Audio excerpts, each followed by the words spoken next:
siglo XVI, alternando con otra especie de entremés que se llama paso. A fin de cuentas, es lo mismo. El gran autor de los pasos fue López de Rueda, como bien sabemos todos. Aquí tenemos una imagen de lo que era un teatro en el siglo XVI.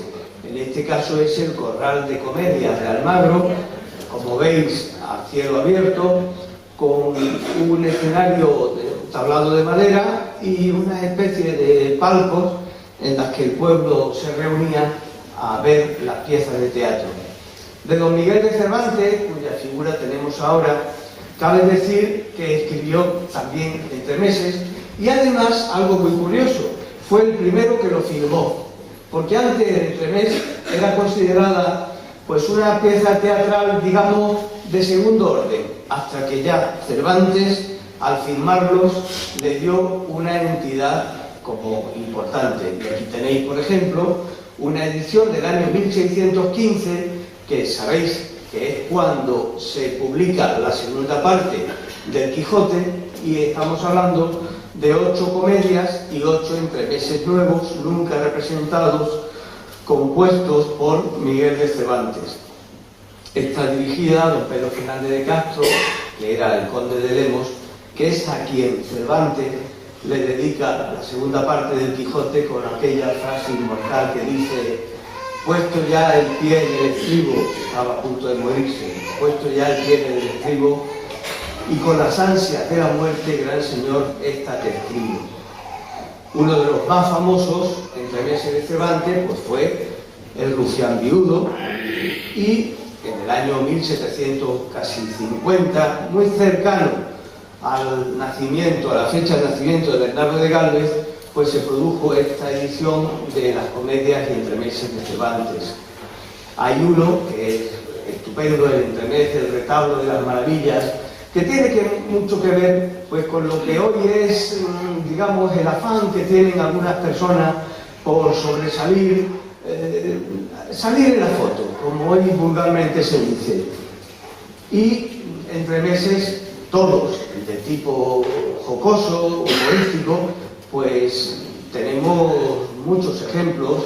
En este caso es el Jocoseria, Burlas Veras, también entremés del Zapatero Catalán, que ha sacado este año 1721 don Juan de Castillo, este entremés de las narices, también sacado de la Biblioteca Nacional, donde se conservan un montón de originales de entremeses, entremés del platillo, y aquí aparecen los personajes: un pobreto, un pobre hombre, un novato ladrón, 2 novatos ladrones, 2 mujeres, un caballero, un criado, un alguacil, poco más o menos lo que esta noche vamos a presenciar aquí. Entremés del lobo cascabelero o entremés del soldadillo, entremés de la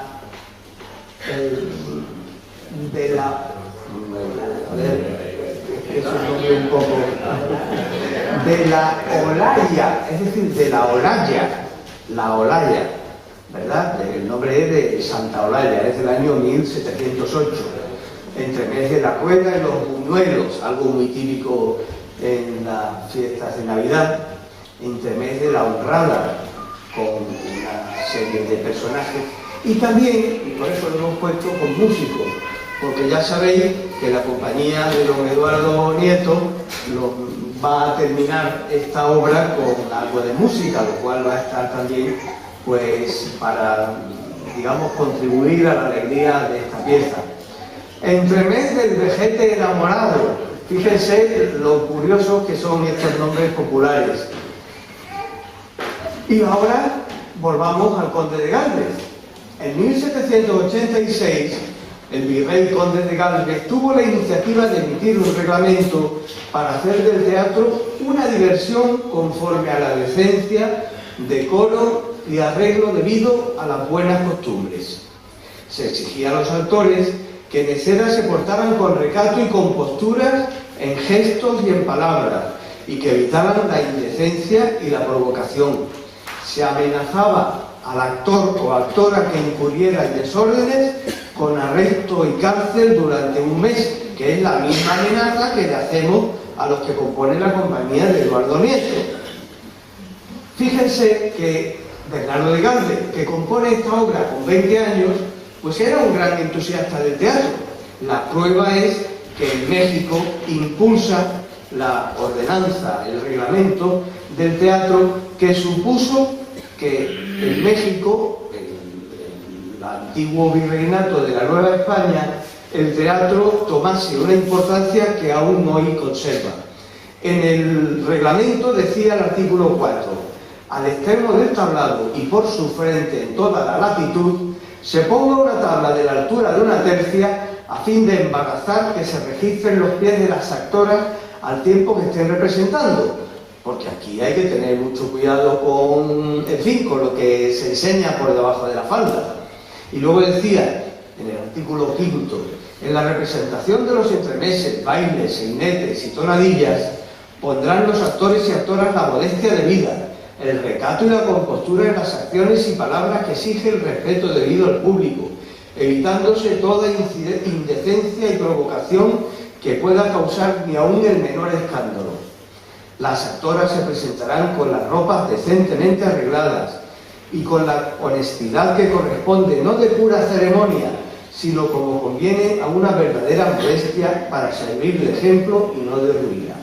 Evidentemente, don Bernardo, cuando se produjeron las primeras representaciones del Teatro Principal de México, pues tenía un piquete de soldados que, además de hacer guardar estos artículos, evitaban que se bebiera, que se fumara y que se hiciera jaleo. Y así fomentó el teatro en México. Dicen que en el telón del Coliseo Nuevo, como se llamaba ese teatro principal, había un verso escrito que decía: es el drama mi nombre y mi deber corregir al hombre, haciendo en mi ejercicio amable la virtud y odioso el vicio. De ahí que su vocación de virrey fuese la de conseguir la mayor cultura en el pueblo.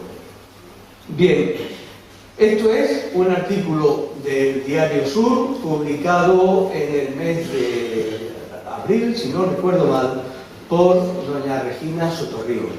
Y viene a cuento porque en este artículo nuestra querida amiga Regina difundió que habíamos tenido la enorme fortuna de localizar este entremés en el archivo histórico del Ayuntamiento de Madrid.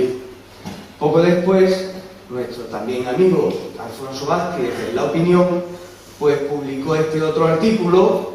El estadista malagueño sube a los escenarios y también, por supuesto, contribuyó a difundir este feliz hallazgo.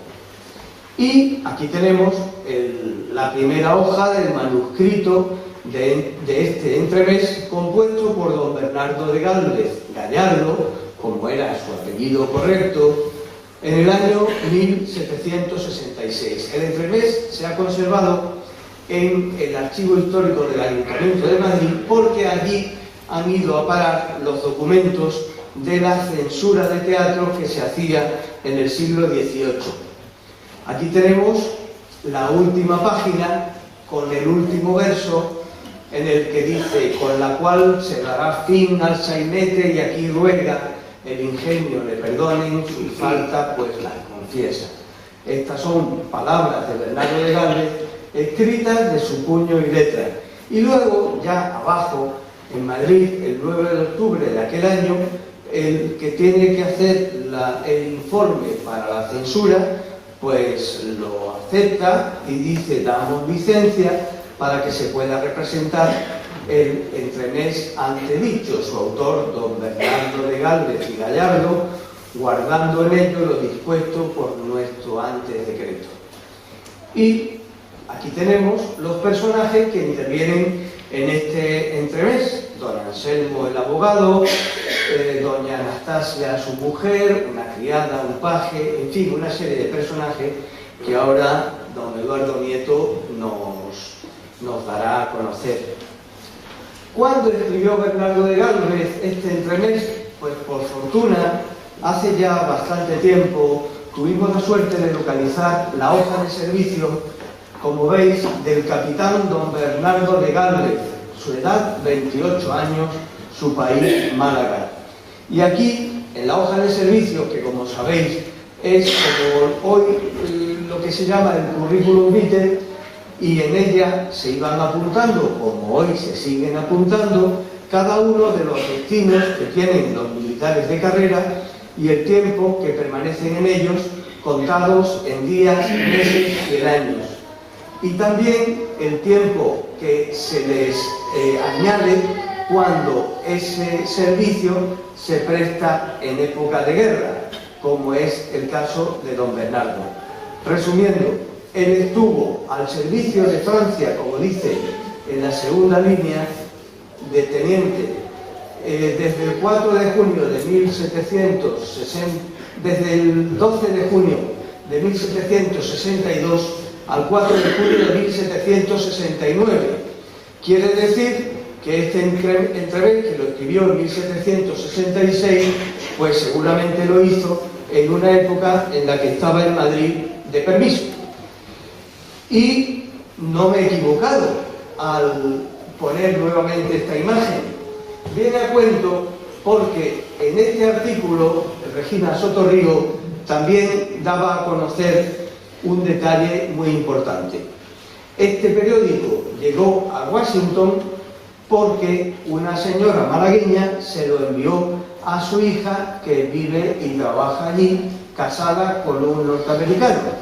Su hija se llama Teresa Barcalce.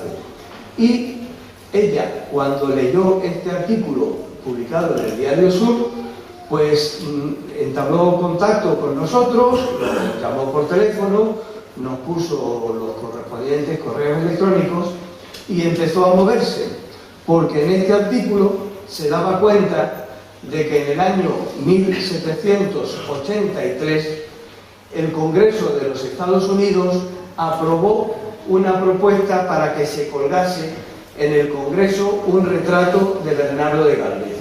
El origen de este retrato viene de esta carta escrita en Nueva Orleans el 18 de octubre de 1779. Está escrita en francés y está escrita por un patriota norteamericano, un independentista, cuyo nombre era Oliver Orlock, que fue testigo presencial de los grandes éxitos que Bernardo de Gálvez consiguió luchando contra los ingleses en los puestos que tenían establecidos a lo largo de la margen izquierda del río Mississippi. Y esta carta, escrita ya en castellano, decía así, dirigida a Bernardo de Gálvez: Señor, por el conocimiento que yo tengo de sus favorables sentimientos hacia la gloriosa causa de América, que he constantemente experimentado desde la primera conferencia que tuve el honor de tener con vuestra excelencia. Y esta carta termina diciendo: en consecuencia, solicito a vuestra excelencia que me permita encargar que se le haga un retrato que haré enviar en la primera ocasión que tenga a mi jefe, el honorable Congreso. El año 1783, según puede verse en este documento, el Congreso aprobó que el retrato de Bernardo de Gálvez se colgara. Y en eso estamos. Esperemos que muy pronto este acuerdo tomado hace 230 años se convierta en realidad. Y ya les dejo con la compañía de Eduardo Nieto.